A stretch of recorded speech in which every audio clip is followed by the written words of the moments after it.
지난주 우리는 신자가 마주해야 할 두 가지 싸움에 대해서 우리가 좀 살펴봤습니다. 신자가 싸워야 할 싸움이 무엇인지 2장 후반부터 나오고 있는데요. 그 첫 번째가 이제 무엇이었냐면 이 세상을 사랑하지 말라라고 이야기를 하고 있죠. 이 요한 사도가 말하는 이 세상은 하나님이 창조하신 이 피조 세계를 가리키는 것은 아닙니다. 그것이 아니라 사탄이 지배하고 있는 그 세상을 말하는 것이고, 또 요한 사도가 절대로 사랑하지 말아야 될 이 세 가지, 이 세상 풍조가 있는데, 그 세상 풍조는 육신의 정욕, 안목의 정욕, 이생의 사랑이었다라는 것을 우리가 좀 살펴봤습니다. 그리고 18절부터는 신자가 싸워야 될 또 다른 싸움이 하나 등장하는데요. 신자가 싸워야 될 또 다른 싸움은 뭐냐면 바로 적 그리스도와의 싸움이었어요. 적 그리스도는 그럼 누구인가라고 했었을 때, 적 그리스도는 보통 우리가 이해하고 있기로는 역사의 마지막에 나타나는 어떤 큰 권력과 세계적으로 이렇게 전 세계를 좌지우지하는 그런 인물일 것이라고 생각을 했는데, 적 그리스도는 그런 사람들이 아니다. 오히려 일상 가운데서 시대마다 예수 그리스도를 대적하고 교회를 핍박하는 개인이나 단체 또는 세력으로 정의할 수 있다라고 이야기를 했습니다. 그래서 이런 적 그리스도는요, 두 가지 방식으로 그리스도의 사역을 방해한다라고 그랬어요. 하나는 뭐였습니까?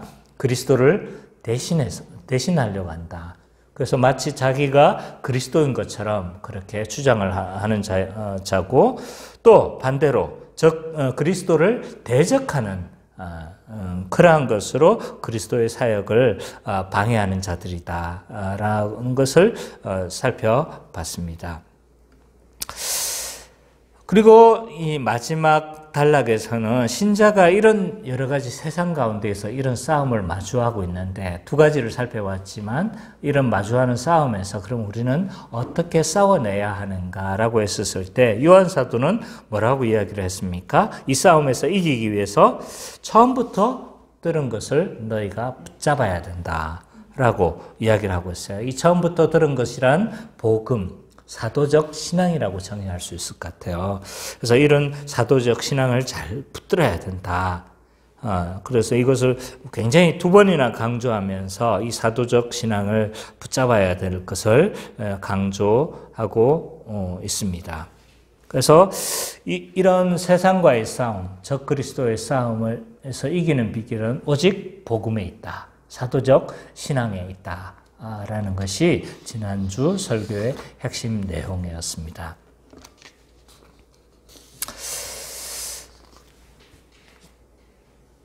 이번 주 말씀은요, 3장에 들어갑니다. 3장에 와서는요, 첫 번째 단락에서 1, 2, 3절에서는 뭐라고 이야기를 하고 있냐면, 우리가 얼마나 존귀한 존재가 되었는가를 많이 강조를 하고 있어요. 그래서 하나님 앞에서 우리가 어떤 존재가 됐나, 얼마나 존귀한 존재가 됐나를 이야기를 해요. 그래서 요한 사도는요, 감탄을 하듯이 질문하는 것으로부터 시작을 하고 있습니다. 일단 본문을 한번 읽어볼까요? 1절부터 3절 우리 선미자매가 한번 읽어주십시오. 보라, 아버지께서 어떠한 사랑을 우리에게 베푸사 하나님의 자녀라 일컬음을 받게 하셨는가. 우리가 돌아와도다. 그러므로 세상이 우리를 알지 못하는 그를 알지 못합니다. 사랑하는 자들아, 우리가 지금은 하나님의 자녀라. 장래에 어떻게 될지는 아직 나타나지 아니하였으나 그가 나타나시면 우리가 그와 같은 줄을 아는 것은 그의 참모습 그대로 볼 것이기 때문이니, 주를 향하여 이 소망을 가진 자마다 그의 깨끗하심과 같이 자기를 깨끗하게 하느니라. 요한 사도는요, 감탄하듯이 질문을 하면서 우리가 얼마나 이렇게 존귀한 존재가 됐나, 얼마나 정말 특별한 존재가 되었는가를 이야기를 하고 있어요. 보라, 하나님께서 어떠한 사랑을 우리에게 베푸셨는가라고 하면서 질문으로부터 시작해요. 얼마 전 은찬이가 학력 평가 시험을 쳤어요.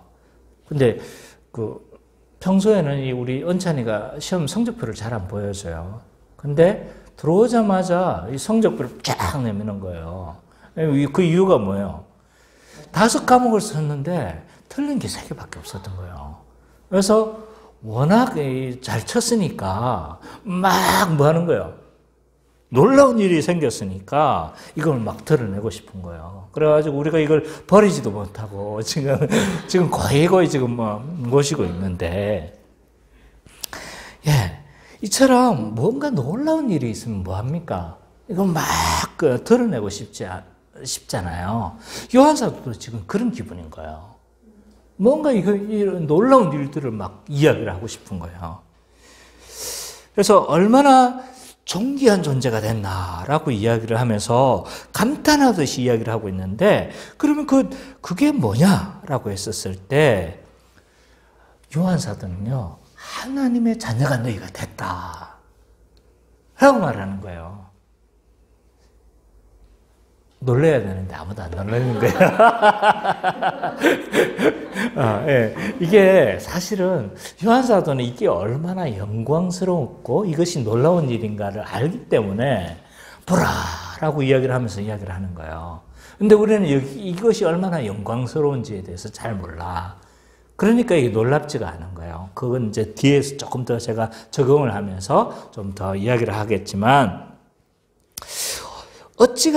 요한사도는요, 좀 요약을 해보면 이래요.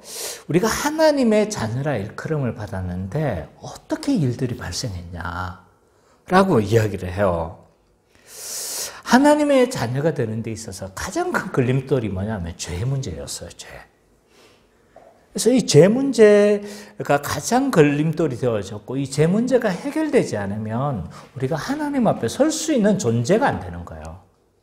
하나님은 거룩하시고 우리는요, 죄가 많고, 이러니까 하나님 거룩과 죄는 같이 거할 수가 없는 거예요. 이 죄 문제가 우리를 하나님의 자녀를 삼는 데 있어서 가장 큰 걸림돌이었던 거죠. 그래서 어떻게 한가요? 이 죄 문제가 해결되기 위해서 누구를 보내주셨냐 하면 그리스도를 내어주신 거예요. 그래서 죄 문제가 그의 형벌대속적 죽음으로 말미암아 우리 죄 문제가 해결이 되어졌어요. 그리고 누구를 보내주셨냐 하면 성령 하나님을 보내주신 거예요. 성령 하나님을 통해서 모든 믿는 자들에게 어떤 은총을 베풀었냐면 그리스도가 하신 모든 것이 내 것이 되어지도록 하는 그런 은총을 베풀어 주신 거죠. 그래서 이 성령님은요, 양자의 영, 아들의 영으로 불려요. 그래서 우리가 아들의 명분을 얻게 하셨다라고 그렇게 성경은 표현하고 있습니다. 그래서 우리는 어떤 존재가 됐냐라고 했었을 때 하나님을 아빠, 아버지라 부르는 존재가 된 거예요. 한번 관련 구절을 살펴볼까요? 로마서 8장 14절, 15절 한번 찾아보죠. 로마서. 수민자매 한번 읽어주실래요? 로마서 8장 14절 15절. 로마서 8장 14, 15.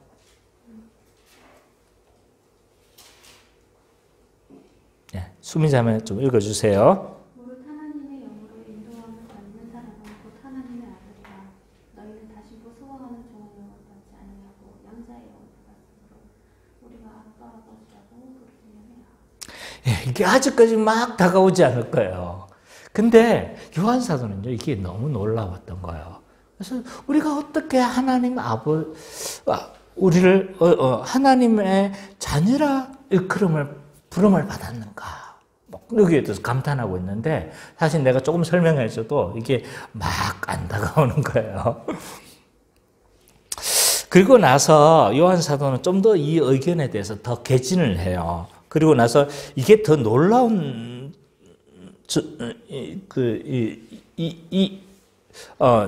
이건 조금 뒤에요. 이게 왜 또 우리가 좀 더 놀라운 은혜가 될 수 있냐 하면, 은혜인 이유가 뭐냐면, 우리가 이런 하나님의 자녀라 일컬음을 받기에 있잖아요. 합당한 존재가 아니었다는 거예요. 그래서 그렇게 받을 만한, 이런 사랑을 쏟을 만한 그런 존재가 아니었던 거예요. 우리는 누군가 사랑을 쏟을 때, 이게 좀 받을만 하니까 우리는 많이 해요. 그죠?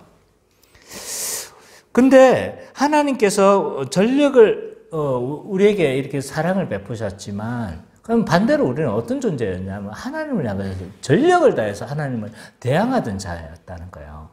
전력을 다해서 하나님을 대항하고, 하나님을 미워하고, 하나님을 적대하고, 하나님을 원수로 여겼던 자들에게 베푼 은혜라는 거예요, 이게. 우리는 조금만 우리에게 해를 가하면요, 그 사람을 사랑하기가 참 힘들어요. 그렇잖아요. 수민자매, 누군가 나에 대해서 막 험담을 하면 그 사람 사랑하기 쉬워요? 어려워요. 조금만 험담해도 우리는 뭐합니까? 그 사람 사랑하기가 어려운 거예요. 내 인생 가운데 한번 가만히 생각해 보세요. 나에게 해를 입힌 친구들을 사랑하기 쉬웠는가? 저도 내가 이제 설교를 준비하면서 내 인생에 나에게 좀 해를 가하거나 나를 미워했던 사람이 누가 있었나 한번 좀 살펴봤어요. 근데 그 중에 이제 중학교 때 친구가 있었는데, 이거 참 오래도 기억하죠, 그죠? 이름도 다 기억해요. 네, 그 친구를. 고등학교 친구들 나 이름 다 까먹었어요. 중학교 친구들 이름 기억나는 친구가 한두 명밖에 없어요. 그 친구는 지금도 만나고 있으니까 그 친구를 내가 기억하지만 대부분의 친구들 이름을 까먹었는데 이 친구는 내가 이름을 기억해요. 알고 있다니까요. 왜냐하면 이 친구가 2년 동안 나를 왕따를 시켰거든요. 왕따를 시키고 나를 막 그 친구가 일진이었거든. 그래서 내가 괴롭힘을 당했으니까 내가 그 친구 이름을 까먹을 수가 없는 거죠. 그래서 내가 대학교 때인가 우리 그때 한참 뭘 했냐면 싸이월드가 아마 내 대학교 때 그때 이제 막 완전히 그거 했던 것 같아요. 싸이월드였을까 아마 하여튼 SNS였는데 거기 내가 이제 약간 청년 이후였던 거, 대학교 때는 아니었던 것 같고 청년 좀 한 20대 후반쯤 그 친구의 미니 홈피를 내가 찾아봤어요. 근데 검색이 되더라고요. 근데 그 친구 홈피를 들어가면서 내가 막 마음이 어렵더라고요. 몇 년이 지나도 그 친구를 힘든 거예요. 그래서 우리에게 조금만 해를 가하면요, 그 사람을 사랑하기 힘들어요. 근데 하나님은 우리에게 어떤 은혜를 베풀었냐면, 우리는 지속적으로 하나님을 막 적대감을 여기고 원수로 여겼는데, 그 원수로 여긴 자들에게 베푸신 은혜라는 거예요. 이것을 우리는 알아야 돼요. 근데 이런 하나님의 은혜가 여기에서 멈추어지지 않아요. 그냥 단순히 죄를 없애주고 이제 좀 잘 살아봐. 뭐 이 정도가 아닌 거예요. 어디까지 이끄시냐면 하나님의 자녀를 일컬음을 받을 뿐만 아니라 어디까지 이끌어가냐면 장차 하나님의 아들 예수님과 같이 그리스도와 같이 되어질 것이다 라고 이야기를 하는 거예요. 2절에 있죠. 뭐라고 이야기를 하고 있습니까?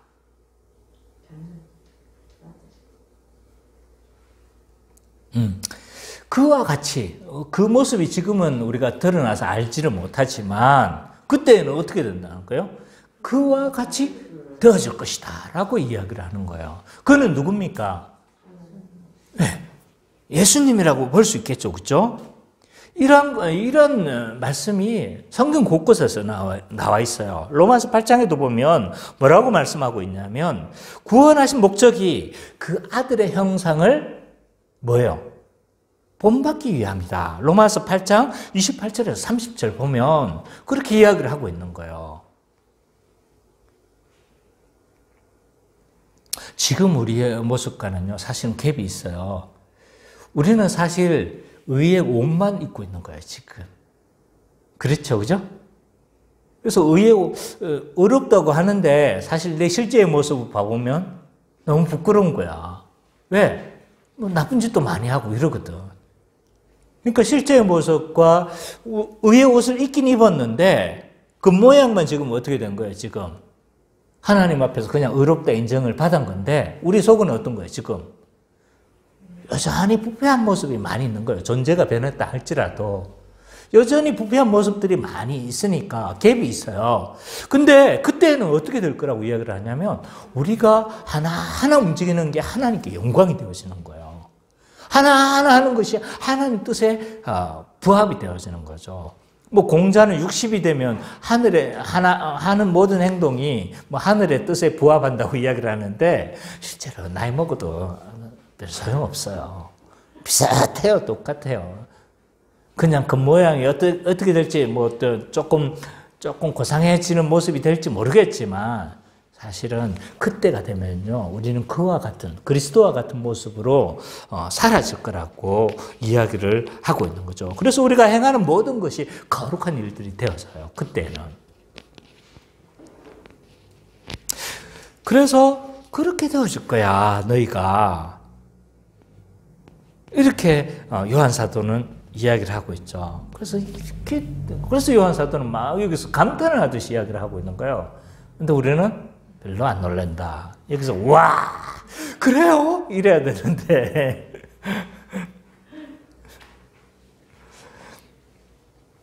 그래서 요한 사도는요 지금 우리가 어떤 존재가 되었음을 상기시키고 있어요.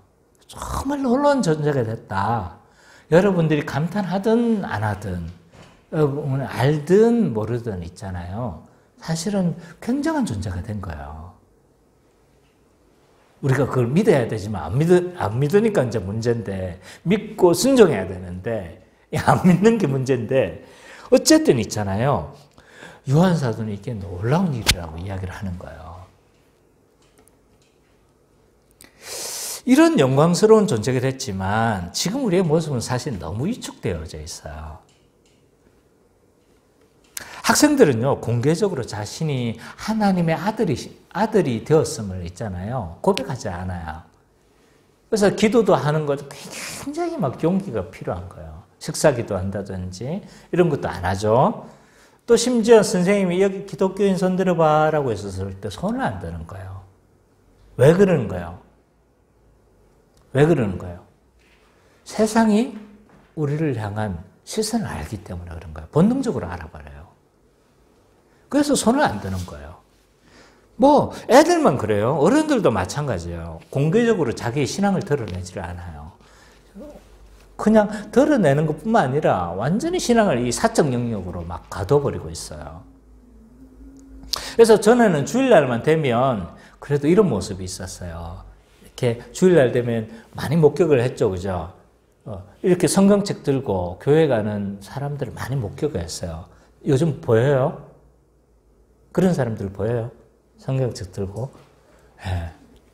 안 보이는 거예요. 심지어 직장 안에서도 자기의 신앙이 뭔지 잘 안 드러내요. 왜 그렇습니까? 똑같은 거예요. 세상이 우리를 어떻게 보는지를 알기 때문이에요. 두려운 거예요. 그래서 위축되어져 있어요. 요한 사도는요, 이 세상 사람들이 우리가 어떤 존재인지를 모르기 때문에 이거 아무도 모른다고 그랬어요. 근데 문제는 우리도 몰라. 우리가 그런 존재가 됐는데 이 세상 사람들이 모르는 건 그렇다 쳐. 근데 문제는 우리가 어떤 존재가 됐다는 것들을 지금 모르는 게 더 문제라는 거예요. 그래서 요한 사도는 이게 얼마나 놀라운 은혜인가 라고 이야기를 하면서 얼마나 은혜를 받은 존귀한 존재인가를 상기를 시키고 있어요. 그리고 두 번째 문단에 가서는 이 4절부터 10절까지인데 이 두 번째 문단에서 말하고 있는 핵심 내용이 뭐냐면 그가 어떤 행동을 하는지에 따라서 그가 어디에 속해 있는지 또 어떤 존재인지를 드러낸다는 거예요. 그래서 그 열매를 보면 속된 말로 열매를 보면 알 거다. 이렇게 이야기를 하면서 그의 행동으로 말미암아 그의 존재를 드러낸다라고 이야기를 하는 거예요. 우리 성민이가 4절부터 10절까지 읽어주세요.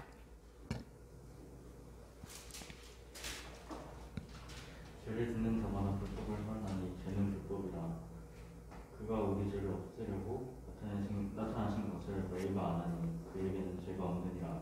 그 안에 거하는 자마다 범죄하지 아니하나니 범죄하는 자마다 그를 보지도 못하였고 그를 알지도 못하였느니라. 자녀들아, 아무도 너희를 유혹하지 못하게 하라. 의를 행하는 자는 그 요즘과 같이 이루고 죄를 짓는 자는 마귀에게 속하나니 마귀는 처음부터 범죄함이라.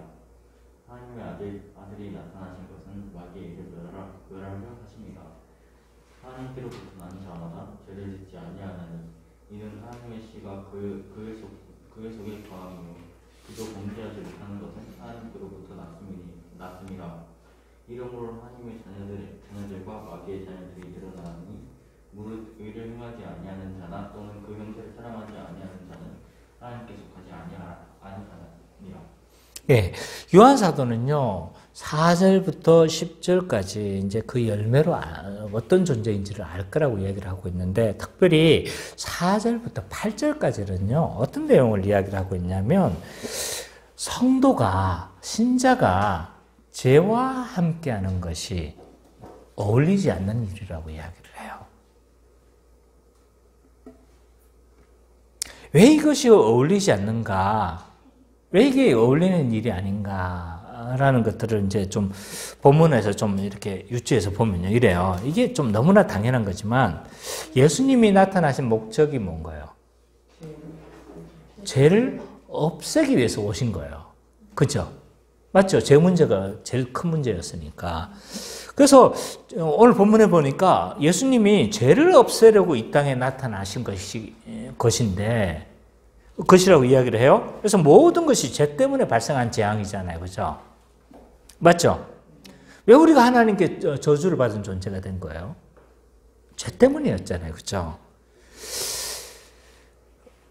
그리고 이런 죄로 인해서 하나님과 단절되어지고 영적인 죽음을 우리는 맞이하게 되어진 거예요. 그리고 하나님 나라에서 또 어떻게 됐어요? 추방되어졌죠. 그래서 모든 하나님의 부여에서 이렇게 쫓겨난 것도 다 이런 죄 문제로 인해서 발생되어진 거예요. 그래서 이 죄 문제가 해결되지 않으면 우리는 계속 저주 가운데 놓여지게 되는 겁니다. 그래서 예수님은 이 죄 문제를 해결하기 위해서 오셨는데, 화목제물이 되셨는데, 그래서 하나님이 저주가 되어진 거잖아요. 그리스도가 저주가 되어지신 건데, 근데 예수님이 이 죄를 위해서 죄를 없이 하기 오셨다라면 우리는 그를 믿고 어떻게 된 거예요? 하나님의 아들이 된 거잖아요. 그죠? 이제 어떻게 됐어요? 예수 믿는 자는 죄 문제가 해결이 된 거잖아요. 그죠? 맞죠? 그러면 자, 이제 우리는 깨끗함을 받았어. 막 내가 지은 죄가 많지만 좀 극단적으로 밀어서 설명하면 과거의 죄, 현재의 죄, 미래의 죄까지 다 해결하셨단 말이에요. 그죠? 그러면 다 해결하셨으니까 이제 우리는 굉장히 깨끗한 존재가 됐어. 야, 좋다. 이제 마음껏 죄 짓자. 깨끗했으니까. 죄 가운데서 이제 놀자. 미래의 죄까지도 다 용서했으니까. 안 그래요? 이게 어울리는 일이냐 이 말이에요. 이 죄 문제를 해결하기 위해서 역사가 다 움직인 거예요. 역사가 다 움직인 일이에요. 그래서 이렇게 다 죄 문제를 겨우 해결해 놨는데, 죄 가운데 거하는 게 신자에게 어울리는 거예요? 어울리지 않는 일이에요? 어울리는 일이 아니라는 거예요. 요한 사도는 이걸 지금 이야기를 하고 있는 겁니다. 그래서 신자는 죄 가운데 거할 수 없다. 죄를 지을 수가 없다라고 이야기를 해요. 근데 실제적으로 우리 죄 짓잖아요. 죄 지어야 안 지어요? 그렇죠? 얼마 전에 졌죠, 그죠? 막 했단 말이에요, 그죠? 미워서. 자, 우리는 살아가면서 좀 죄를 짓는데, 근데 여기서 말하는 죄를 안 짓는단 말은요, 뭔가요? 한 번도 작은 죄라도 안 짓는 완전한 존재가 된다는 의미가 아니에요. 우리는 이미와 아직을 살고 있기 때문에 여전히 죄를 또 지어요. 짓기도 해요. 근데 여기서 말하고 있는 죄를 짓지 않는다는 건요, 지속적으로, 고의적으로 이렇게 짓는 죄를 의미합니다. 신자도 죄를 지을 수 있어요. 그러나 지속적으로 고의적으로 죄를 짓는데 또 마음적으로는 죄책감이 없이 편안해. 이럴 수가 없다는 거예요. 만약 지속적으로 계속 죄를 짓고 또 편안한 마음으로 죄를 막 마음껏 지으면 뭘 의심해 보라? 네. 구원을 받았는지에 대해서 의심해 보라. 왜? 신자의 마음은 그럴 수가 없는 거예요. 만약 신자라면요, 그럴 수가 없대요. 왜? 하나님의 씨가 그 안에 있기 때문인 거죠. 신자는 그렇게 지속적으로 죄를 못 짓는 거예요. 그 이유가 하나님의 씨가 그 안에 있기 때문이라고 요한사도는 이야기를 해요. 오늘 본문에서. 하나님의 씨가 뭘까요? 예, 여기에 대해서 해석하는 게 다양해요. 근데 복음이라고 하는 사람도 있고 성령으로 또 해석하는 사람도 있지만, 근데 그게 누가 되었든 상관이 없어요. 복음이 되었든 요한사도가 말했던 게 복음이든 성령이었든 분명한 건 그 씨가 있기 때문에 그럴 수가 없다는 거예요. 그래서 어떻게 해야 되는 거예요? 그 씨가 있기 때문에 범죄를 하지 못한다는 거예요. 새 존재가 되었기 때문에 그것을 자연스럽게 여기지 않는다는 거예요. 마치 이건 거예요. 예를 한번 들어볼게요. 성민이가 이제 대학에 들어갔어요. 새 존재가 됐어요. 그죠? 이제 전혀 다른 이제 차원의 좀 한 거예요. 근데 그렇기 때문에 새 존재가 되었기 때문에 고등학교 때의 일이 이제 자연스럽지가 않은 거예요. 그래서 대학교로 가는데 고등학교 교복을 입고 가시겠어요? 제정신에는 못한단 말이에요.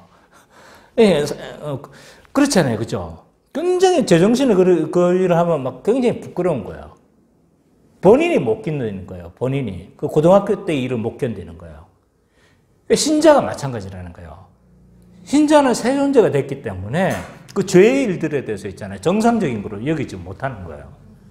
그래서 신자에게 죄를 지었을 경우 어떻게 되는 거예요? 이게 굉장히 죄책감으로 다가오는 거예요.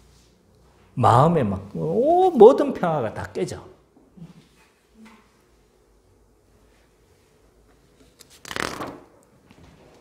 성령으로 또는 복음으로 새롭게 거듭난 자는요, 죄라는 존재가 있잖아요. 맞지 않는 거예요. 자기한테 어울리지가 않는 거예요. 그래서 죄를 지으면 어떤 일들이 자꾸 발생하냐면 부끄럽기도 하고 죄책감이 들기도 하고 이게 모든 성령님께서 근심하니까 이 마음이 막 모든 평안들이 다 깨지는 거예요. 오래 견디지를 못해. 물론 그것도 견디는 사람이 계속 있어. 그런 악랄한 사람이 있어. 그렇긴 하지만 이게 우리가 있잖아요. 새롭게 되어진 심령은 또 마음이 계속 새롭게 되어졌다가 죄를 지었을 땐 더해요, 이게. 왜? 청결한 양심이 아직 살아있거든요. 그래서 이걸 견디지를 못하는 거예요. 그래서 계속 지속적으로 죄를 못 짓는 거예요. 반대로 마귀의 자녀들은요, 성경의 용법으로 말하자면 아담에 속한 자들은 본문에는 없어요. 아담에게 속한 자들은 어떠냐면 죄가 이게 너무 자연스러운 거예요. 걸림이 없어. 서로 상치가 안 돼. 왜? 존재 자체가 그 존재니까.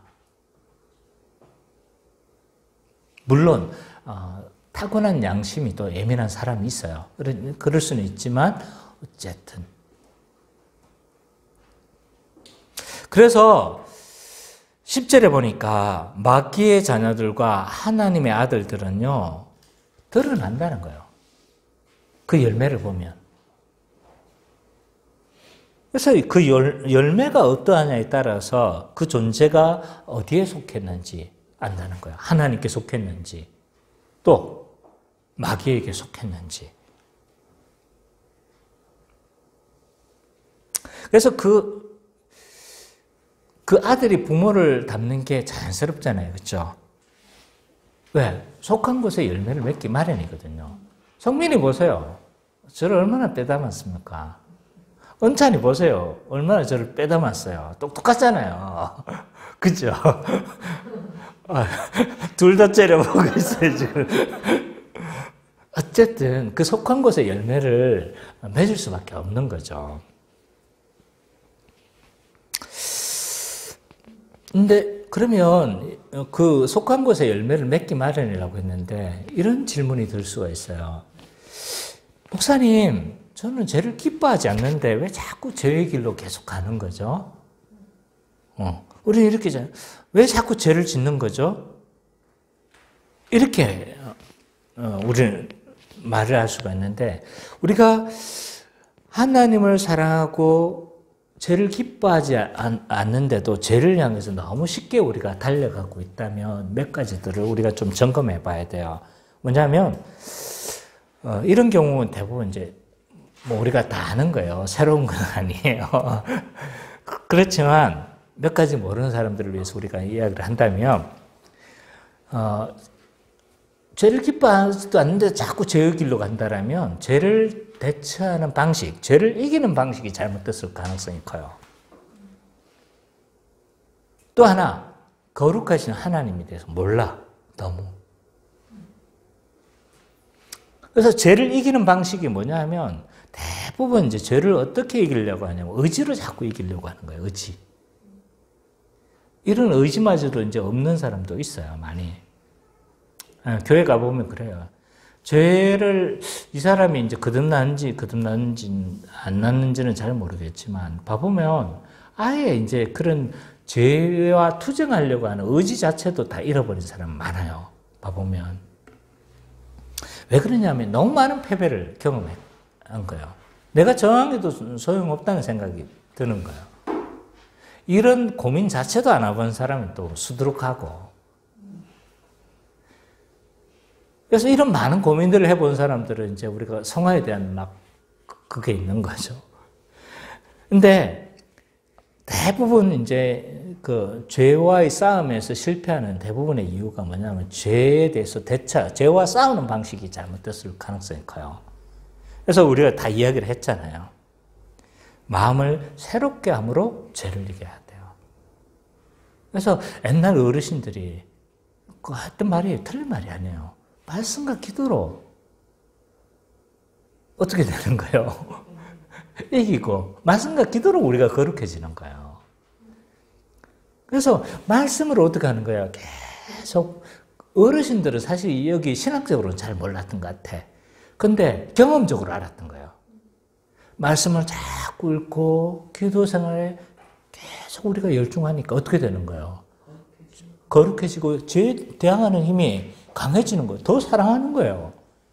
그래서 경험적으로 이걸 알았던 것 같아요. 그래서 말씀과 기도에 전무해야 된다라는 말을 알기는 알았지만, 이제 왜 이유를 설명 안 해주니까 뒷세대들이 여기에 대해서 자꾸 막 좀 이걸 잘 했던 건데, 어쨌든 죄를 싸우는 방식은 마음을 새롭게 하는 방식으로 이기는 거죠. 그러지 않으면 우리가 죄를 이길 수가 없어요. 또 하나, 죄는요, 교회적으로 이기는 거예요. 개인적으로 절대로 죄에 대항하기가 너무 힘들어요. 그래서 어디 가서 자꾸 네트워크를 해야 돼요. 네트워크. 신자의 네트워크.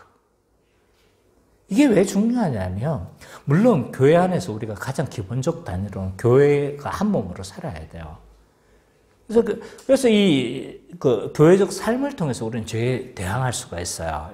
요거는 이제 경험해 봐야 돼요. 근데 직장 가운데서는 이런 게 불가능할 수 있잖아요. 그러면 뭘 해야 되는 거예요? 신자 네트워크를 만들어야 되는 거죠. 그래서 거기서 큐티 나눔을 한다든지 또 이런 그런 것들이 필요한 거죠. 그래서 교회적으로 이겨내는 거다, 죄는. 또 하나, 믿음으로 죄를 이기는 거예요. 그래서 믿음으로 뭐 여기에 대한 설명들은 자세한 설명은 다음에 하도록 하고, 어쨌든 이런 여러 가지 죄와 투쟁하는 이런 방식에서 문제가 있을 가능성이 커요. 또 하나는 뭐냐면 거룩하신 하나님에 대해서 너무 모르는 거예요. 자꾸 하나님을 사랑의 하나님으로만 생각해요. 맞아요. 하나님 정말 사랑이 많으신 분이세요. 사랑이 하나님이시지만 그 사랑은요, 거룩한 하나님이세요. 우리는 죄를 너무 가볍게 생각해서는 안 돼요. 그 죄 때문에 그리스도를 희생하셨어요. 이 구속사는요, 하나님의 구원 역사 봤죠? 얼마나 많은 역사를, 그 수많은 역사 선지자들을 하고 딱 이 모든 이 구속사는 뭐 여러 가지 표현으로 할 수 있지만 죄를 없애게 한 거예요. 물론 죄를 없애서 하나님 나라로 들어가게 하려고 하는 거지만 구속사는 죄를 해결하는 과정이다라고도 설명 가능한 거예요.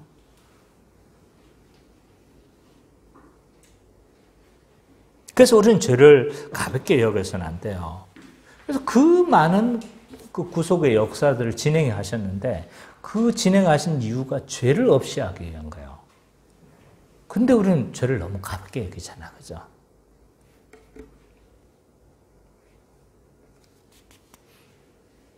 그러함에도 계속 내가 이렇게 잘 알고 이런데도 자꾸 그런다라면 그런데도 나는 여전히 죄를 미워해. 그러면 계속 투쟁하셔야 돼. 투쟁하셔야 돼. 맞아요. 투쟁하지 말라는 말이 아니에요. 투쟁하셔야 돼. 네, 그렇습니다. 마지막 11절, 12절에서는 마지막으로 요한사도는요, 신자의 존재적 특성은 사랑이다 라고 이야기를 해요. 아까 신자가 어떤 열매를 맺어야 된다고 이야기를 해요. 그 열매를 보면 안다고 하잖아요. 물론 죄에 거하지 않는 것도 그 열매예요. 좀 더 적극적으로 계속 요한사도는 같은 이야기를 하고 있는 것 같아요. 그죠? 그래서 이게 뭐냐면 신자의 존재적 특성은 사랑이다 라고 이야기를 해요. 11절, 12절 우리 은찬이가 한번 읽어줄래요? 우리는 서로 사랑할지니 이는 너희가 처음부터 들은 소식이라. 가인같이 하지 말라. 그는 약한 자에 속하여 그의 아우를 죽였으니 어떤 이유로 죽였느냐. 자기의 행위를 악하고 그 일을 하고 아우의 행위는 의로움이라. 네, 잘 읽어주셨습니다. 자, 우리 신자는요 서로 사랑해야 된대요. 그래서 이 사랑해야 되는 게 너무 또 당연하게 여겨서 요한사도는 또 같은 용법을 사용했죠. 이는 너희가 처음부터 들은 소식이다. 옛 계명이다. 하고 같은 말이죠. 그죠? 그래서 처음부터 전해진 말씀이다. 라고 이야기를 하고 있는 거죠. 그리고 12절에 와서 가인같이 하지 말라. 라고 이야기를 해요. 그래서 요한은 한 사람을 언급하면서 마귀에게 속한 자의 전형을 보여주고 있는 한 사람의 예를 들어요. 그 사람이 누군가요? 가인이요. 가인. 얼마나 형제를 미워하는 자였는가를 보여주는 거죠. 가인은 우리가 잘 알다시피 아담과 하와의 누구예요? 아들이죠, 아들. 그죠? 맞아요. 장남이에요. 그 아우가 아벨이었어요. 왜 이 가인을 마귀에게 속한 자의 전형적인 모습으로 제시를 할까?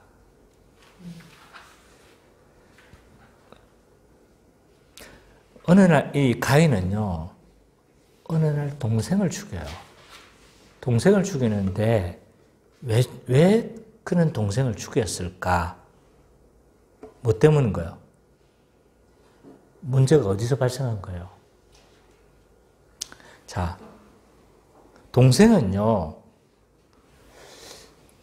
하나님이 계시하셨던 형벌 대속적 죽음 있잖아요. 이 대속적 죽음을 믿었던 것 같아요. 그래서 창세기 3장 15절에서 이야기를 하고 있고 또 가죽옷을 통해서 충분히 뭐 한 거예요? 누군가 대속적 죽음을 통해서 인간의 죄의 문제를 해결할 것이다 라는 게 아담 때부터 이게 계시가 되어진 거예요. 근데 아벨은 이걸 믿은 거예요? 안 믿은 거예요? 믿었어요.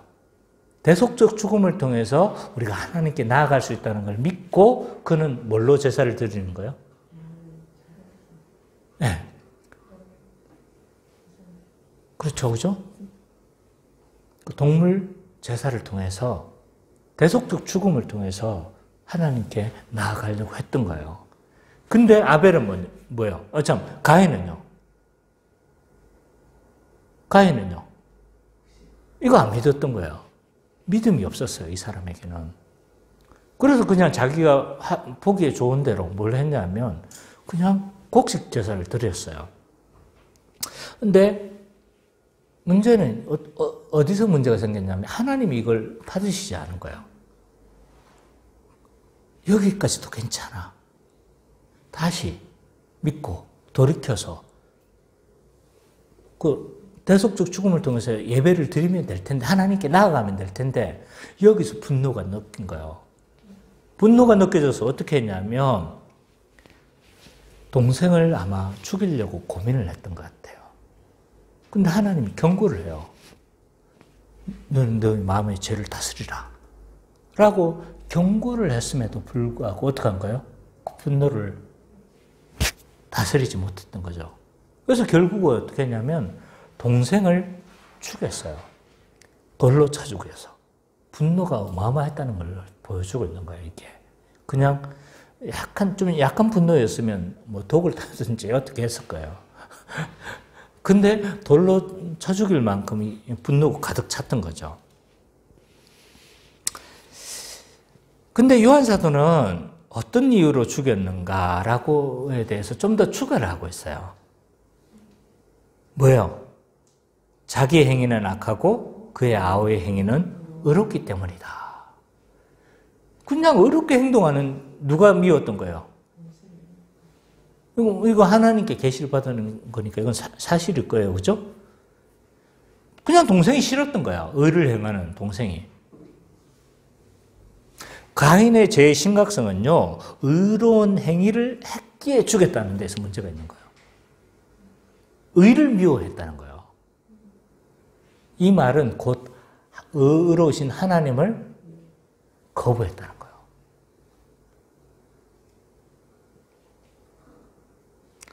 의롭다고 해서 사랑하지 않고 미워했다는 건요, 그가 마귀에게 속했다는 것들을 드러내고 있다는 거예요. 그래서 요한 사도는 이렇게 제시를 하고 있는 거예요. 그래서 그가 마귀에게 속해 있다는 것을 드러내고 있고, 가인의 예는요, 단지 한 가지 살해 정도가 아니라,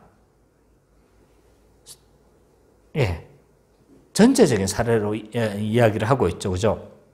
그래서 세상은 성도를 미워해요. 이게 요즘 세상이 교회를 미워하죠. 맞죠?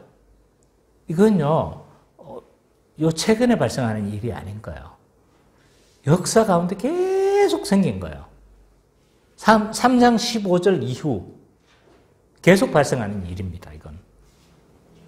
물론, 좀 우리 때가 좀 많이 그렇긴 해도 어쨌든 이 세상이 미워하는 건 너무 당연한 거예요. 그래서 뭐라고 이야기를 하고 있냐면 13절에 보면 우리가 읽질 않았지만 형제들아 세상이 너희를 미워해도 이상히 여기지 말라. 이런 일이 보통이다. 그래서 가인의 예를 대표적으로 이야기를 했지만 이건 일반적인 일이야. 계속 발생할 거야. 라고 이야기를 하고 있는 거예요. 우리는 가인과 같이 미움과 원망이 우리의 특성이 되어서는 안 돼요. 성도는요, 그 존재가 사랑하는 존재예요. 사랑하는 존재. 사랑으로 그의 믿음이 드러나는 거예요. 그래서 갈라디아에서 뭐라고 이야기를 하고 있냐? 사랑으로 역사하는 믿음이다. 라고 이야기를 해요. 성도는요, 사랑하는 존재예요. 사랑이 그 존재적 특성이에요. 우리 안에 자꾸 불의함과 미워함과 이런 것들이 있다면 우리 안에 뭐가 있냐면 우리가 어디에 속했는지를 좀 잘 점검해 봐야 돼요. 이런 사랑하는 존재적 특성은 내가 자주 이야기하는 거지만 교회 안에서 증명되어진다. 성도는 그 존재가 사랑하는 존재라고 했잖아요. 존재가 그런 존재인데 이게 혼자 사랑을 못해. 내가 암만 사랑이 많은데도 사랑할 대상이 없어. 혼자 살 수가 없는 거예요. 존재 자체가. 그래서 사랑하는 존재라는 건요. 곧 뭐 하는 존재라는 거예요? 교회적 존재라는 거예요. 그래서 사도신경에서도 이렇게 고백하고 있어요. 거룩한 공교회와 성도의 교제를 믿는다라고 고백하는 거예요. 우리가 믿는 것 중에는요. 성부 하나님, 성자 하나님 이런 사역들도 믿는 거지만 우리가 믿는 것 중에 하나는 성도의 교제를 믿어요. 놀랍지 않나요? 교제를 믿는데 교제를. 교제하지 않는다는 건 믿음이 없다는 거예요. 그러니까 성도로서의 올바른 역할을 못하고 있다는 거예요. 교제가 그냥 해도 되고 안 돼, 교회적 삶이 해도 되고 안 해도 되는 문제가 아니라는 거예요. 성도가 존재적 특성이에요. 존재적 특성. 이건요, 삼위 하나님께 우리가 받은 거예요. 삼위 하나님은요, 서로 사랑하면서, 삼위일체로서 서로 사랑하세요. 그래서 성부 하나님은 어떻게 하셨어요? 구원하시기 위해서 자신의 독생자를 세상에 보내셨어요. 이게 로마서에서 살펴봤지만 하나님께서도 엄청난 고통이셨어요. 그죠? 맞죠? 근데 또 예수님은 어떻게 하셨어요? 하나님이 뜻이 그러하다는 걸 알기 때문에 그 뜻에 사랑함으로 어떻게 하는 거예요? 순종하시고. 성령님은요, 예수 그리스도께서 성취하신 그 사역을 있잖아요. 적용을 하시는데 자기를 안 드러내. 성령님의 대표적인 성령님의 사역의 핵심적인 사역이 뭐예요? 투강 조명 사역이라고 이야기를 해요. 투강 조명이 뭐예요? 여기 뭐 동상이 있으면 야간에 막 뭐 하는 거예요? 조명이 비추는 거야. 그 누구를 밝혀요?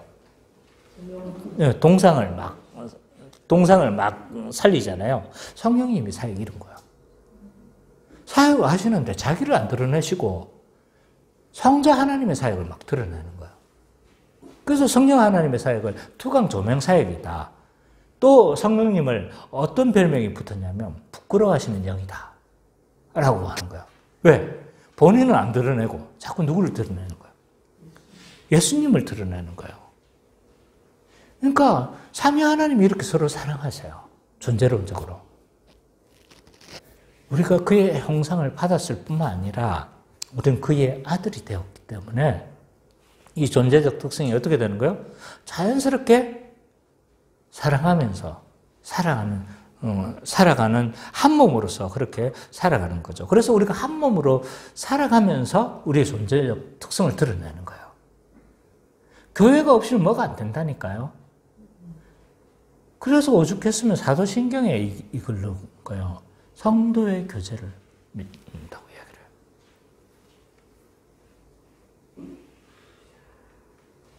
그러므로 우리는 신자들은 서로 사랑해야 돼요. 사랑하면 좋고 사랑하지 않아도 되는 어떤 선택적인 문제가 아니라 존재적 특성이라니까요. 그래서 내가 요한 1서 하면서 자주 하는 이야기지만 사랑하지 않는 사람은 하나님께 속한 자가 아닌 거예요. 왜? 존재적 특성이 사랑이니까. 그래서 우리가 거듭남을 어떻게 할 수 있는가 여러 가지 특성 중에 하나는 이 사람이 뭘 하는 거예요? 사랑하는가를 보는데 그럼 사랑하는 게 우리가 어떻게 할 수 있습니까? 이 사람 사랑하면 사는지 이 사람이 그러면 또 다른 말로 이 사람이 교회적 삶을 사는가를 보면 알 수 있는 거예요. 교회적 삶을 살면 그 사람은 사랑하는 삶을 사는 거예요.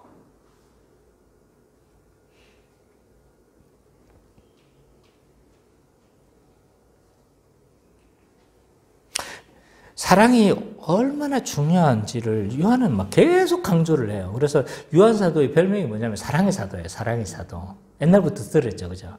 왜 사랑의 사도인지는 몰랐지만, 이 사람 사랑이 많았나 보다 이렇게 이야기를 생각하는데 그게 아닌 거예요. 보는 거 보면 사랑을 강조하고 있는 거예요. 그래서 사랑의 사도인 거예요. 그래서 이 요한 사도는 이게 너무나 신자에게 너무나 익숙한 것이기에 옛 계명이다 라고 이야기를 하고 있고, 사랑은요 모든 율법을 성취를 해요. 사랑은 그 자체가 거룩이에요. 또 이 사랑은요 내가 하나님의 아들인 걸 증명을 해요. 사랑은요 하나님 나라를 현시하게 해요. 자, 여기 안에 우리 신앙생활 모든 것이 다 들어있지 않나요? 사랑하지 않고는 뭔가를 우리는 이루어낼 수가 없는 거예요. 그렇기 때문에 우리가 무관심이라는 게 있을 수가 없는 거예요. 무관심이. 사실 우리가 많이 바빠요. 그죠? 자기 일도 많이 바쁘고 여러 가지 할 일도 많고 그렇지만 무관심은 큰 죄다. 그래서 의지적으로도 우리는 계속적으로 어떻게 살아가고 있는지 또 서로 막 확인하고 서로 교통해야 되는 거예요. 가장 큰 성도의 교제는 뭐냐면 말씀의 교제예요. 말씀. 그래서 말씀이 그러한지 우리가 좀 나누고 말씀에 대해서 이렇게 서로 막 묻고 해야 되는 거야. 이게 교제는 막 좋아 이게 아니라니까요. 서로 이야기하면서 수다 떨고 이게 교제가 아니라 말씀의 교제예요. 말씀의 교제. 이것이 성도의 교제예요. 그래서 이 말씀했는데 이거 목사님이 이렇게 말씀했는데 이게 무슨 뜻이야? 무슨 뜻이에요? 뭐 묻기도 하고 또 그것이 어떻게 적용되어졌는지 서로 또 묻기도 하고 이런 것들이 교제라는 거예요. 자, 지금까지 신자가 어떤 존재이고 어떤 열매를 맺어야 되는지 우리는 살펴봤어요. 그죠? 우리는 어떤 존재라고 이야기를 하고 있습니까? 하나님의 아들이란 불림을 받았어요. 이게 얼마나 큰 건지 잘 시각을 못해요. 물론 저도 그 안에 포함되는.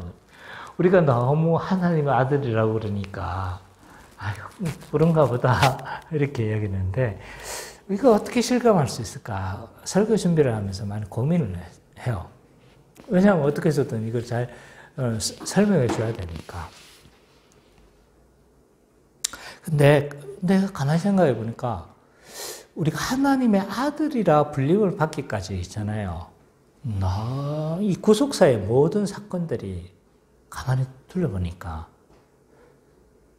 이 거대한 구속의 드라마를 이끌어 가시는 이유가 뭐냐면 하나님의 아들로 삼기 위한 거예요. 그래서 구속사를 우리가 잘 알면 우리가 얼마나 이렇게 존귀한 존재가 됐구나 좀 이해할 수 있는 것 같아요. 타락하자마자 대속적 죽음을 통해서 동물을 잡아서 가죽을 뭐 한 거예요? 가죽옷을 아담에게 입혔죠? 그걸 통해서 대속적 죽음을 통해서 우리의 수치를 가릴 거다 라는 것을 계시하셨잖아요. 그죠? 그리고 아브라함을 통해서 어떻게 한 거예요? 이 일들을 최초로 역사 가운데 공식화한 거예요. 언약을 통해서. 아브라함 언약을 통해서 내가 하나님 나라를 세울 거야 라고 공식화하면서 구속사를 이루어가세요. 그리고 430년 동안 그의 백성을 만들기 위해서 애굽에서 요람과 같은 그의 백성들을 만드시죠. 또 모세에게는 어떻게 했어요? 이끌어내기 위해서 그 당시 가장 최강대국, 오늘날의 미국이라고 할 수 있는 이집트를 어떻게 했냐면 지금 이집트는요 좀 볼품이 없어요. 사실 우리나라 국력보다도 안 돼. 근데 그 당시에는 이집트는요 이집트 문명이라고 해서 세계 최강의 문명이었어요. 그래서 그 나일강 평야에서 나는 엄청난 그 곡식들 통해서 엄청난 부를 축적했던 거죠. 근데 이 모세를 통해서 이 이집트에서 끌어내기 위해서 완전히 그 당시 최대 강대국이었던 이집트를 초토화시켜 버렸어요. 어쨌든 이 하나님은요, 우리를 자녀 삼기 위해서 이런 구속사를 실행하셨어요. 내가 다 설명할 수는 없고. 이런 구속사를 실행했는데 때가 차니까 누구를 보내세요? 예수님을 보내셨고 제 문제를 해결하기 위해서 이 그리스도를 보내셨어요. 그리고 성령님을 통해서 우리가 그의 아들이 되게 하셨죠. 근데 문제는 뭐냐면 이게 하나님의 구원 역사인데 하나님의 구원 모든 역사를 막 하나님이 다 뭐 하시는 거예요? 운행하시고 조종하시고 이끌어 가시는 거예요. 심지어는 그 필요하다면 이집트 문명까지도 막. 그래서 모세 때 있잖아요. 아멘호텝 2세. 이집트 왕이 아멘호텝 2세거든요. 근데 그때 타격이 얼마나 컸는지 그 제위 기간 동안 한 번도 전쟁을 안 했어요. 그때 그 세상 역사를 보면 그래요. 왜 안 했냐 하면 그 당시 막 이집트가 엄청나게 정복 전쟁을 했거든요. 근데 아멘호텝 2세 때 전쟁을 못 했어요. 타격이 너무 커서. 그래서 하나님은 필요하다면요. 세상 역사를 완전히 치면서까지 그 구원 역사를 막 이끌어가는 거예요. 왜? 뭐 때문에? 나를 아들로 삼기 위해서. 그래서 나를 삼기 위해서 세상 역사를 다 바꿔버리는 거예요. 이끌어 가시는 거예요. 이게 섭리의 방법인 거예요. 그 결과로 나온 사람들이 누군 거예요? 우린 거예요, 우리. 그러니까 이런 구속사를 모르니까 우리가 어떤 결과로 나오게 됐는지, 뭐 하나님 아들이 됐다고 보니까 그런가 보다 생각하는데 하나님의 세속 역사들을 이끌어가면서까지 하나님의 아들로 삼으신 거죠. 근데 그 하나님이요, 과거에만 그런 게 아닌가요? 오늘 우리도 이끌어 가시는 거예요. 비록 우리가 지금 카페가 수입이 얼마 되지 않는다 할지라도 하나님은요, 세속 역사를 필요하다면 봐요. 먹여 살리잖아요. 필요할 때마다 막 정부 지원금이 나온단 말이에요. 먹여 살리세요. 이게 하나님의 섭리예요. 그 섭리 안에 우리는 있는 거예요. 그래서 요한 사도는 우리가 어떻게 하나님의 아들이라 일컬음을 받았는가 라고 하면서 있잖아요. 흥분되면서 그렇게 말을 할 수 있었던 겁니다. 요한은 알고 있었던 거예요. 우리가 몰라서 그랬던 거지.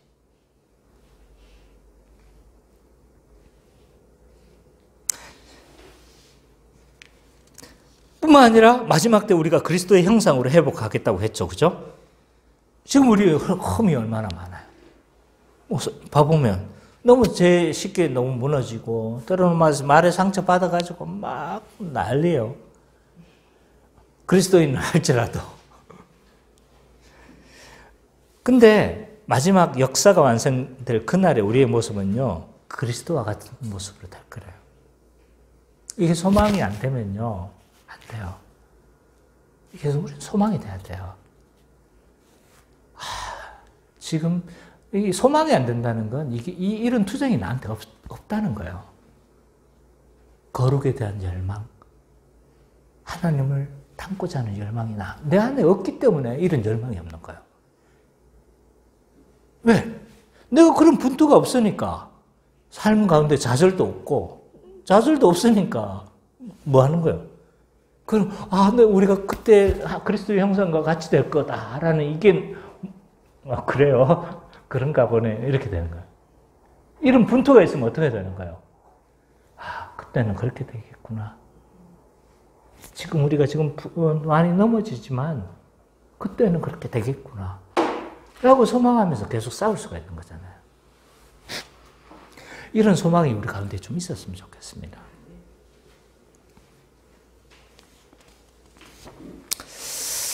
이처럼 영광스러운 존재가 됐기 때문에 그에 걸맞는 삶을 살아야 돼요. 그 존재에 맞는 삶은 사랑이다. 뒷부분에 설교가 시간이 너무 없어가지고 사실은 조금은 깊이 묵상을 못하고 급하게 해서 조금 부끄럽긴 한데 어쨌든 마크 트웨인의 그 왕자와 거지 이야기를 좀 하면서 설교를 마무리하려고 해요. 왕자 마크 트웨인의 왕자와 거지 이야기 읽어보셨어요? 읽어봤어요? 봐보면 이래요. 그 주인공이 거지 소년 톰, 그리고 영국의 왕자 에드워드. 영국엔 에드워드라는 이름이 왕자 이름이 많은 것 같아요. 청교도 역사를 보면 막 에드워드 몇 세, 에드워드 몇 세 막 이러거든요. 근데 이 둘이가 주인공인데 어느 날 우연히 길가에서 만난 거예요. 근데 봐보니까 왕자가 거지를 너무 부러워하는 거예요. 자기가 보기엔 너무 자유롭거든. 그래서 나도 너처럼 그렇게 마음껏 그냥 진흙에도 구르고 마음껏 했으면 좋겠다 이렇게 막 하니까 그 거지는 어떤 거예요? 이렇게 소리 하나 이렇게는 말은 안 했겠지만 그래서 거기서 만나서 있잖아요. 서로 옷을 바꿔 입기로 한 거예요. 근데 문제는 바꿔 입으면서 이 거지 톰이 이제 하는데 뭐 아마 밖에 어떤 사람한테 이렇게 있잖아요. 막 괄시를 받은 것 같아요. 자기가 이제 왕자라고 생각을 하니까 어떻게 했어요? 이놈을 이제 톰을 내가 좋아하는데 이 톰을 괄시를 했으니까 혼내주러 갔는데 어떻게 된 거예요? 지금 꼴이 무슨 꼴인 거예요? 거짓꼴인 거예요, 거짓꼴. 그래가지고 오히려 쫓겨나 버린 거야. 그래서 서로 운명이 지금 이렇게 뭐가 된 거면 지금 바뀐 거예요. 근데 왕자는 어떠셨어요? 밖에 나가도 왕자인 거예요. 그래서 어떡합니까? 막 거짓꼴인데 여봐라 다 비웃어. 그런데도 왕자야. 거지는요 왕궁에 들어와도 거진 거야. 물론 그 마크 트웨인의 실제 이야기에서는 조금 적응해 가요. 그래서 왕처럼 그렇게 살아가는데 어쨌든 둘이가 삶이 바뀌어도 있잖아요. 왕자는 왕자고 거지는 거지예요. 우리가 하나님의 아들로 입양되어지고 하나님의 아들이 되어졌어요. 맞죠? 그 이제 존재가 바뀐 거예요. 그러면 그 존재에 걸맞는 삶을 살아야 되는데 그 존재에 걸맞는 삶이 바로 뭐라는 거예요? 사랑이라고 이야기를 했죠. 그래서 이 존재적 특성을 우리는 하면서 살아야 되는데 교회 안에서뿐만 아니라 세상 가운데서도 있잖아요. 교회 안에서만 우리 왕자가 돼서는 안 돼요. 이게 많이 묵상을 못해서 조금 적응이 좀 허접할 수가 있는데, 네, 교회 안에서만 있잖아요. 우리는 혹시 왕자가 되고 있지는 않는지 모르겠어요. 세상 가운데서도 우리는 왕자여야 돼요. 어디 가서나 왕은 왕이고 거지는 거진 거예요. 그래서 교회 안에서 우리는 서로 사랑하죠. 사랑하는 삶을 살아야 되죠. 근데 밖에 나가서도 우리는 어떻게 해야 돼요? 동일한 거예요. 우리가 존재가 바뀔 수가 없는 거잖아요. 사랑의 삶을 살아야 돼요. 아무도 나를 모르니까, 내가 그리스도인인 거 모르니까? 아니요. 그래도 밖에 나가도 나는 왕자인 겁니다. 그래서 자연스럽게 그 사랑이 흘러나가는 거죠. 그래서 우리가 교회 안에서 사랑하면서 살아가잖아요. 우리 지금 잘하고 있어요. 지금 우리가 좀 미숙하기도 하고 지금 그렇게 하지만 우리가 믿고 그렇게 가려고 하는 거잖아요. 그죠? 잘하고 있는데 우리가 좀 적용하고 싶은 건 세상 가운데서도 동일한 모습을 우리가 갖추자. 그래서 그렇게 사랑하면서 사랑함으로 하나님의 아들로 살아가는 우리 기쁨의 교회 모든 성도님들이 되시기를 간절히 축원합니다.